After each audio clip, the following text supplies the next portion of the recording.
It's a sort of night where hairdressers get together mainly, not public, and they show each other sort of, you know, what's new, what's coming onto the scene, and sort of new ideas, fresh ideas. These shows are fun, they're educational, and the hairdressers get together and they see what the other hairdresser does and they learn some ideas. Hair shows are great because you get a chance to create and do your own thing, and it's a bit different from the commercial work that you do every day.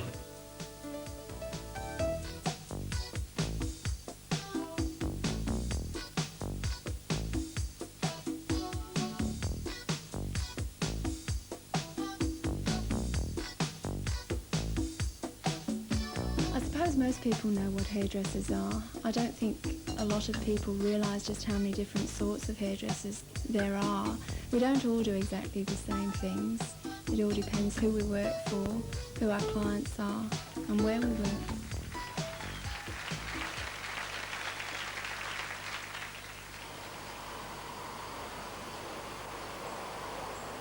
I'm a hairdresser. I've been in the industry for close on to 30 years. After a limited time in the United Kingdom, I worked as a ladies' and men's hairdresser on luxury liners and did 12 years at sea trolling around the world and enjoying it immensely. I eventually left the sea and I've decided of recent to specialise being a barber. I think the public in general refer to and think of a barber as a man who gives the very old short back and sides, sheep shaving type of a haircut and the odd shave now and again, but it's quite different to that. It's quite in fact, it is a highly skilled job. The skills involve setting your own razors, and by that you have to actually sharpen the razor, an open razor, commonly known as the cutthroat, on a stone, and then strop it on a leather strop, and that makes your razor sharp, getting you prepared for do a shave after perhaps a beard trim. Other things are haircuts, shampoo, blow style, restyling, a full range of men's styles from short back and side shaving right up to modern hairstyles for men. When people come in, it's you have to adapt yourself to whatever mood they are in and whatever things they particularly like to talk about, and you get the full cross-section of all sorts of conversations, ranging from dog racing to what's currently happening in the news with the Prime Minister. I enjoy that side of it immensely. It's fascinating.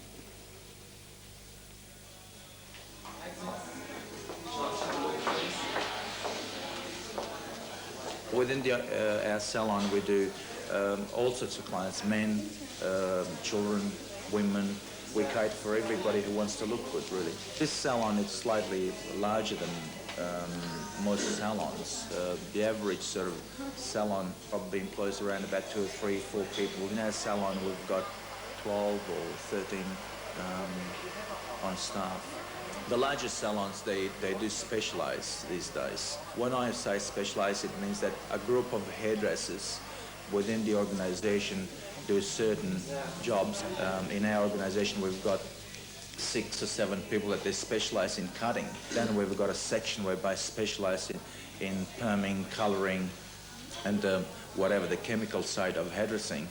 The job that I do is a colour specialisation, which basically means I've specialised in the chemical process of hairdressing. I trained as an all-round hairdresser initially, but then I sort of moved into that area and I have done a few courses which covers colouring and perming. It's very important to have a knowledge of the chemical side of it. It's not just a matter of being able to put on your colour and hope for the best. You really do need to know what you're doing. So there is a lot of training involved. I'm a cutter, specialise in cutting. I'm assistant senior stylist. I'm beginning my 4th year of my apprenticeship. What's involved in a good cut is your precision, your technique, the way you go about the haircut. Technique of cutting, I think, is just picking up what you see.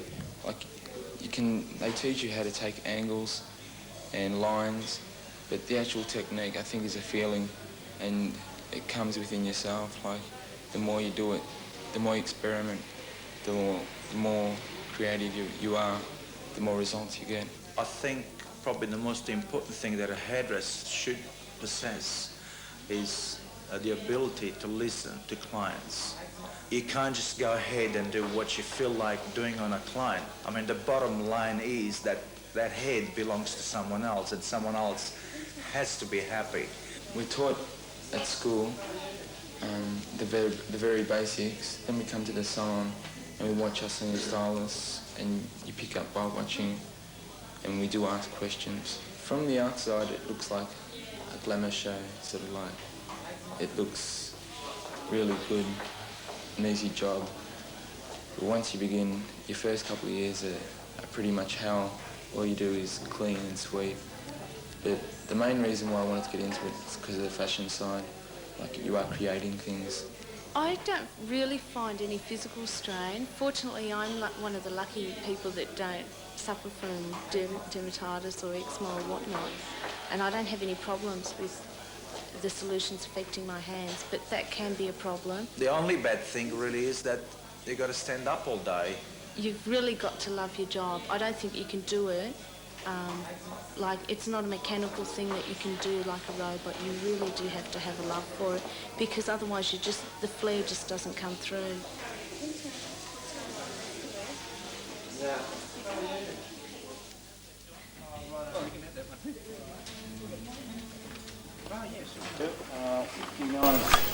To be a hairdresser for television, I think you really do have to have a quick perception as to what sort of hairstyle would be required for whatever program to give the total look of the makeup, the costume, and then the hairstyle, of course. We're responsible for whoever is seen on camera to always have their hair looking nice, whether they be male or female, whether it be a drama or countdown. Other duties would involve makeup with the hairdressing, and also whether you think for a particular character whether they'd need perhaps a moustache or any sort of facial hair.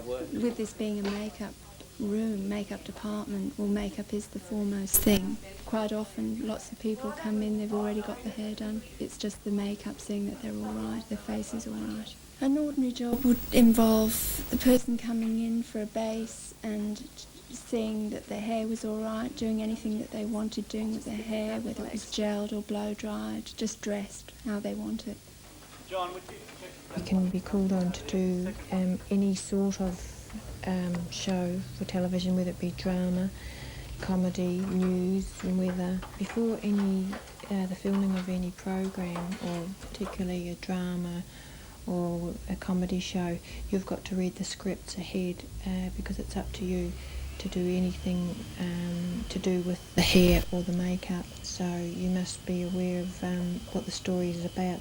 We start off at the very beginning, reading the script, going to the pre-production meetings, talking with the director, the actor, actress, how they visualise the character, and the three of us work together to form an idea and go ahead with it from there. 50% of the work would involve hair, dressing it, styling it, working with wigs, cutting, colouring. The skills that are different here would be working under pressure, having a set time to do something, trying your hardest to think of different things to create a different image. In television, everyone has to work shift work. Can be any day of the year and any time of the day. Can go for not just 8 hours, but 12, 16, however long the program takes.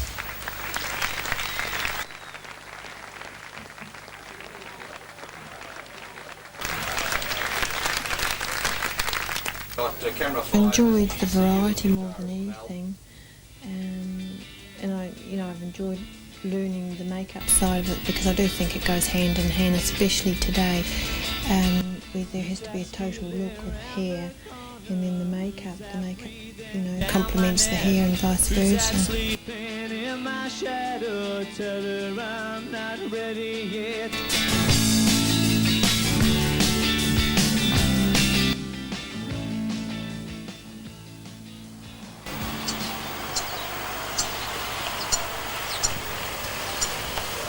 My day I usually find starts with a phone call, and it's usually a client booking in. So I've really got to find out where they live, roughly what they're having done. If they're having tips or colour done, and then packing the bag accordingly to what my client really needs done for their hair. I tend not to carry too much because in a normal vehicle, since it's not a van or anything, you can't have everything all over the place. So I take just exactly what I need and then in the car and off to the place. Once we get there, it's just a matter of working out what the client wants, usually over coffee. It's always very friendly and there's a lot of communication, which is the good thing about it. My clients, really, a lot of them I find are musicians because they usually want something different. Like I do a few people that play in bands and things like that and do film clips and stuff like that. But you also get your housewives that can't get out. They've got kids and things like that, and it's really hard for them to get out and about. Businessmen, I do a few doctors, things like that. So it's a whole range of hairdressing, really. It's sort of trying to appeal to the whole public and give them something just that little bit different, but they feel comfortable with it. For the job I'm doing now, the skills you need, really, you've got to know a lot of the basic things of hairdressing and combine them together so that you can get an effect at the end. So it's really knowing how to cut, blow wave, style hair, colour, tip, perm. So you've got to know all the facets of hairdressing. It's not something you can just jump into.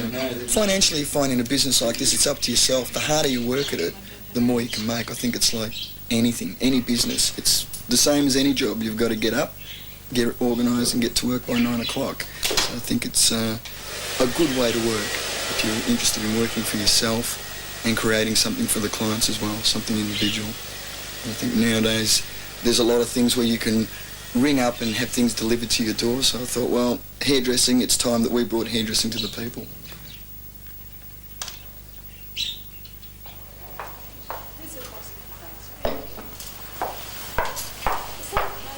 I established my business 2 years ago, and the reason for that was I had done an apprenticeship, worked for somebody for quite a number of years, and opening up my business was the ultimate thing to do. This salon is what you would call a standard salon. It's not very, very large, it's not very small. We employ 4 girls, 2 qualified hairdressers and 2 apprentices, and there's also myself working. What I think makes a good hairdresser is their ability to produce their work, to whatever the client wants, but certainly they have to have a very good personality, very bubbly sort of personality that they can sort of feel very comfortable talking to their clients. I'm in my 2nd year of my apprenticeship as a hairdresser. I do a lot of basin work. Also, I help out a lot of the operators, which are the senior hairdressers. Part of my apprenticeship is to go to trade school a week out of a month, which is called block release, and I go there for a full week and learn on real people. We have models coming in and I learn on them, and I do a lot of theory work, and so I have like a lot of exams, and I do my exams on practical and exams on theory. I think what I enjoy most about it is I'm in the learning process, and I'm learning new things, and I'm meeting new people every day, becoming really good friends with them.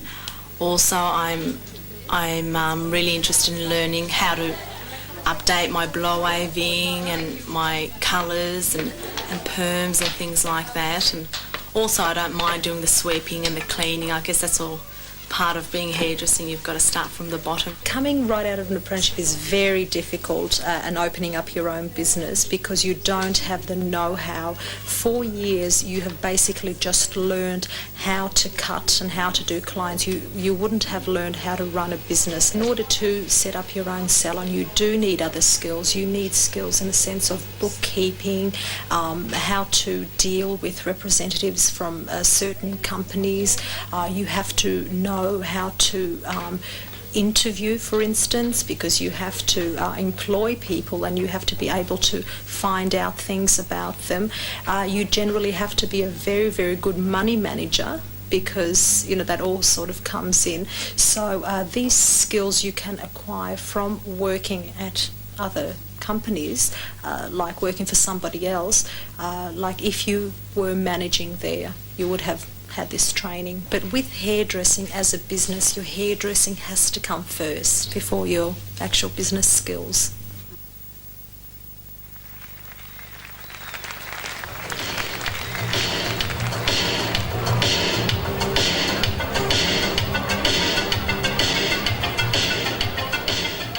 with hairdressing, I enjoy doing it purely because you can put that smile on someone's face. It's like painting or something, you're creating something. So with the clients, you've got to make them feel good and give them something that looks good on them. I enjoy it because it's rewarding when clients come back and they say, wow, the haircut you've just given me was really good. And just seeing people go out really happy is good. It's good fun. The most important thing about hairdressing is the end result, seeing that they're happy with their hair.